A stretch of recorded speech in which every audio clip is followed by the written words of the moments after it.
Welcome to the Blogger Genius Podcast, brought to you by MiloTree.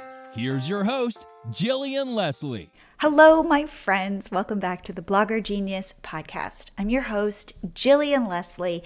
I'm a blogger and a serial entrepreneur. David, my husband, and I started in 2009 when we built Catch My Party, and we've grown it into the largest party ideas site on the web. If you want July 4th, free printables, party ideas, head over there. Next, we built our MiloTree pop-up app to help you creators grow your social media followers and email subscribers. So many of you use it. It's simple to use and it plays super nicely with Google. And now we've rolled out MiloTreeCart, which is the easiest way for you creators, bloggers, coaches, online entrepreneurs to sell digital products directly to your people. So you can sell digital downloads, memberships, workshops, coaching, really anything digital. And MiloTreeCart is for people who hate technology, which, by the way, is all of us. I today wanted to do a solo episode because I've been thinking a lot about what it really takes to be a successful entrepreneur, somebody making real money on the internet. Broken it down into the 13 superpower traits I believe somebody needs to really find success. So that's what I want to share today. But before I do that, I wanted to talk about the fiction I see perpetuated everywhere when it comes to online business. And I call it LARPing at business. And I don't know if you know what LARPing is, but it stands for live action role playing. And it's kind of, initially it started as like live action Dungeons and Dragons. And it means when people look like they're doing something, but they're really kind of faking it. And you know what this looks like on Instagram. It's always packaged up in peachy colors. There are always women on it, and it looks so effortless and they look so happy. Well, I'm going to tell you, if it seems too good to be true, it is. Or if it seems like all you have to do is buy this course and you're making $1 million, I'm going to say call BS on that. Now, are there people who are having success building their businesses this way, in this kind of gauzy reality? The answer is yes. And I would say there are also people winning the lottery. So I might put it in that category because in my experience and in the experiences of people who will tell me the truth, our business building looks a whole lot different. In fact, I say when you are building a business, you are a miner mining for gold. You are not Kylie Jenner. And what I mean by that is, think about a miner, right? They're getting dirty. They're out in the heat. They are uncomfortable. They're doing like manual labor. It is not pretty. And I think that is a better image of what it really looks like to build a business online. So I want to pose this reality check for you to figure out whether you are seriously building a business or not. And my first question for you is, are you making money today? And the second thing I would ask you is, okay, let's say you are making money.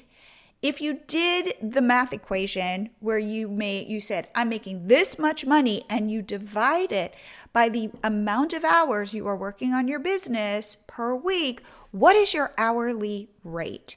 And if it is very low, then I'm going to say, I'm not sure you're creating a real business. But then you're going to say to me, what are you talking about? I am spending weeks and weeks building out my website, focusing on my logo and picking the best fonts and colors. I'm growing my audience. I'm growing my email list, my social media followers, and then I'll focus on making money. Or even better yet, I know that as soon as I reach these certain benchmarks, the money's going to flow in. And I will say you are in for a rude awakening. It doesn't work like that. The truth is, you have to roll up your sleeves and start focusing on making money now. And that means selling now. And what I would say is, in order to be successful, you need a couple things. One, an expertise, but not with a capital E, a small e, where you're about 1 to 2 steps ahead of where your people are, the people you want to serve. And you need to have solutions to the problems these people face. And you need access to these people. And then you might say to me, well, I haven't grown my audience yet. How am I going to have access to these people? And this is where I say, okay, your job is to get down and dirty. Your job is to start building your email list because, yes, the money is really in your email list. You can think of your business as a funnel. The top is your content. So whether it be your blog content, social media content, those kinds of things, the goal of that content is to not just grow followers, grow traffic, it's to get those people on your email list because that is the best, most lucrative way to sell. But let's say you've got no audience. What do? Well, this is where I say you go door by door. And I mean, you start making friends in Facebook groups, on Instagram, providing value, borrowing other people's audiences, figuring out a way where you could give them a percentage of the sale or you can promote them while they're promoting you. But it is never too early to start selling actual products and services. A woman on my podcast wanted to be a VA and sell VA services, and she found her first clients on Instagram. So be creating stuff with ChatGPT and Canva right now. There has never been a better time to be creating products. I would say create a product or service, at least a new one, once a month. And here's one that is never popular when I say it, but I think it is very true. Go be salesy. Go put your offers out in front of as many people as you can, as often as you can. Are people going to be annoyed? Sure. Maybe 1 or 2. Who cares? Because hopefully your offer will hit a person at the right time when they are ready to buy. You might be listening to this and saying to yourself, you know what? This sounds too intense. I remember being on a call with a blogger, and she said, I'm a lifestyle blogger. And I blog about family and travel and food and crafts. And I said, okay, are you making any money? And she said, not a lot of money. And I said, well, what blog posts are doing the best for you? And she ultimately said, my food posts. And I said, guess what? I recommend you become a food blogger. Not that every so often you can't blog about your travels or other things. And she said to me, I can't do that because that just really limits me. And I think I would get too bored and burnt out. And I said, no problem. Then you know what? You won't be building a business, or it'll be a very slow growing business. But you can make that choice. I have no judgment, but know what you're doing. Business isn't always fun. I am not living the life of Kylie Jenner. And to be honest with you, I don't think she's living the life that she presents either. But building a successful, satisfying online business is absolutely doable. And if you can embrace these 13 superpowers, I believe you will succeed. So let's get into what these traits are. Well, these are superpowers. First, let's think about them that way. And the first one is your willingness to be afraid. I will tell you, I am afraid constantly. It's part of my personality. I am afraid when our Catch My Party traffic takes a dip, especially after some sort of Google algorithm update. I'm afraid when people aren't buying our products. I'm afraid when people aren't necessarily listening to a podcast episode that I think is going to do great and it doesn't do as well. I am afraid all the time, and yet I move forward. Okay, the next superpower is my willingness to be embarrassed. I have released podcast episodes where all of a sudden the audio cuts out. I have launched products with lots of typos. If you read my emails, I almost always have a typo in the emails I send out. And don't think when I reread them and realize I am not cringing inside. I am. And I will release products that are a little rough and I feel a little icky about, but I will put them out because I have learned that I need to be a little bit embarrassed and feel a little bit of shame. The next thing is, this speaks to the third superpower, which is discomfort. I was on a panel last night and we were talking about getting on calls with your customers, which I highly recommend. And one of the women said, yeah, but it's hard for people who are introverts. And I would say it is hard for people who are introverts because I'm an introvert and I will get on calls. I believe instead of retreating from these things that make us uncomfortable, we move in baby steps toward them and we challenge ourselves to, let's say, get on calls or let's say show up live on video, whatever it is that scares you. Okay, you don't have to do it, but if you want to move your business forward, I recommend you chip away at that insecurity. And by the way, does it ever go away? Absolutely not. But can you build the muscles around it that help you show up and do it? Yes. In fact, many of you know I was a writer in Hollywood. And people would say to me things like, I could be a writer in Hollywood too. I've got a story in me. I just need to move to Hawaii, look out at the ocean, and then I can write my screenplay. And I always laughed because I always knew that's not true because you take you anywhere. And that person in Hawaii is no different than that person in their tiny apartment. And most days I would wake up and think to myself, oh my God, I have to sit and face my blank computer screen and write. I am so freaking uncomfortable. However, I would do it, and that's what separated me. So discomfort is your friend. The next quality, the trait, the superpower that I want to share is this idea that you need to embrace messiness. Growing your business is not clean. If you have kids, you understand mess. Your business is the same thing. Again, you see these influencers, you see these successful business owners, and it all looks like this well-oiled machine. Maybe it is, maybe it isn't, but if they got there, it was through mess. You have to go through mess. You have to test. You have to try. Things won't work. Your technology will fail. It is all a big mess.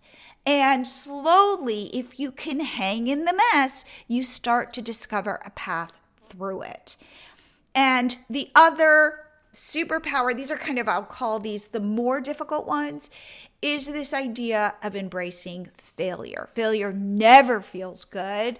I'm failing constantly, and it sucks every time. That's what I want to share. It's not like, failure, it's so bad, but it's all right. No, it's not. It feels awful. Now, here are the final traits that I wanted to share that I believe are the, let's say, positive superpowers that I hope you will cultivate. And so let's see, this is the sixth one, tenacity. I think tenacity separates the winners from the losers. If you can keep going, that is impressive. I was talking to a food blogger and she had the most delicious recipes. Her photography is beautiful. And yet it's not working for her. Her traffic isn't growing. And I've been thinking to myself, and she has optimized her site. She's using the Foodie Pro theme. She's done a bunch of things right. And I said, how often are you doing blog posts? And she said, well, maybe one a month or so. I'm not really consistent. And I said, if you can get consistent, I promise you, your traffic will grow. So tenacity, being that dog with a bone, the person who doesn't give up, that, again, is how you have success. The next superpower, positive superpower, is this ability to be scrappy. So when you're facing failure, when things are a dead end, you figure out a way around it. So when you don't have an audience, okay, well, what else can you do to find people in your niche? Go make friends. Go find people who are writing about the fact that they're suffering from the stuff that you have solutions for. How can you create a new digital product or come up with a new service once a month? It is through being scrappy. The next superpower is the willingness to be imperfect. I am a recovering perfectionist, and I came up with this idea called B- work. I was giving people in my membership some homework, and I didn't want it to be intimidating. And what I said to them was, please do not do A+ work. Please don't even do A work, do B work. And then I thought about it and I said, nope, do B- level work, because B- is above average and it's doable. And when I said it, I could see all of their shoulders go down like, if you can get this concept in your head, I have it written on a Post-it on my desk. I think that is one of the things that unlock you. In fact, B- work has resonated with so many people. I get emails all the time saying, oh my God, I love this. This has freed me up. And when you are freer, you can move faster. And that is how you test. And that is how, as a miner, you go find the gold specks so that you know to dig deeper. This is how you start making money in your business. Okay, the next superpower, ready, is your willingness to love your imposter syndrome. We all have imposter syndrome. We all think we're a fake and that the jig is up and we don't really deserve any of the success we have gotten. And who cares? Keep being an imposter. Keep putting it out there. Keep pretending, because eventually you will find even more success. So we all struggle from this and we all think we're going to heal our imposter syndrome. I'm like, all right, guess what, everybody? I'm announcing it. I am an imposter. So tomorrow, this imposter is going to wake up and do it all again. Okay, the 10th superhuman trait is your belief in your own resilience. So yes, I fall down. I fall down a lot. I doubt myself a lot. And yet I pick myself back up. I am resilient. I can face anything. I get a bad comment. I get a bad review. Somebody unsubscribes from my list. It hurts. And I'm resilient. And that is what I remind myself. My 11th trait is the belief that hopefully you have, that I have, in a higher calling. And this helps me know that what I am doing is putting good in the world. My higher calling is empowering other creators and bloggers to make money. That's it. That's what gets me up in the morning, so that somebody can afford braces for their kids or take their family on a vacation or pay their rent. This is what excites me. This is why I feel I am called to do this. And if you can figure out what it is that you're called to do, it gives you meaning. And for my 12th superpower tip, it is a sense of humility and this idea that nobody's really thinking about you because we're so busy thinking about ourselves. Therefore, I'm sharing all of my kind of darker thoughts, but okay, so I get embarrassed. I'm feeling it much more than you're feeling it for me because I'm inside me. So a lot of these traits, when you start to put them into the perspective of no one's really thinking about you, it's so freeing. So what I love about this is it shrinks me down, makes me not that important. And that way I have the freedom to risk and to try and to fail and even fail in public because you don't really care if I have spinach in my teeth. And the final superpower trait that I want to share is this idea that life is short. We only have one life to live. So my recommendation to you is to go big or go home. And that's how I live my life. And that's why I try to swing for the fences. When I kept hearing from you, you wanted to sell digital products, digital downloads, courses, memberships, workshops, coaching, but it was too difficult. I turned to David, my husband and partner, and I said, we can solve this. We can solve this by making something simple. So we thought, when everybody's zigging, we're zagging. When companies are selling these incredibly complicated all-in-one solutions that I don't believe exist, we said, no, we're going to get people selling in 10 minutes or less with free sales pages, resources, everything you need to put your stuff out there so you can test it, so you can move quickly. The goal is to go up in the hills and mine for gold, to figure out what people will buy from you. This is the way you grow your business. Now, it might not be as gauzy and as beautiful, but if you want the tools to do it, get MiloTreeCart. So I'm a big believer in internet karma, that what you put out, you get back. So we baked this into MiloTreeCart. For example, we are now selling it for $349 for a lifetime deal. If you buy it right now, all new features we build get grandfathered in. You pay for it once and never again. And we have a 3-month installment plan because you guys asked us for it. Also, we offer a 30-day money-back guarantee because if you don't love it, I don't want you to keep it. Plus, we offer all the resources to make that possible. So if you are wanting to make money in your business because you are not LARPing, because you are real, because you're willing to lean into these superpowers, then this is the tool for you. So if you want to check it out, go to MiloTreeCart.com. I will personally help you get started so that you're on the path to success. And my team and I will be there for you any way we can. So be willing to be afraid, to be embarrassed, to lean into discomfort, to embrace messiness, to face failure, to be tenacious, to be scrappy, to love your imposter syndrome, to believe in your resilience, to understand that you have a higher calling, to recognize that nobody really cares about you, of course, except the people that love you, and to understand that you have one life to live and you get to decide how to do it. And I will see you here again next week.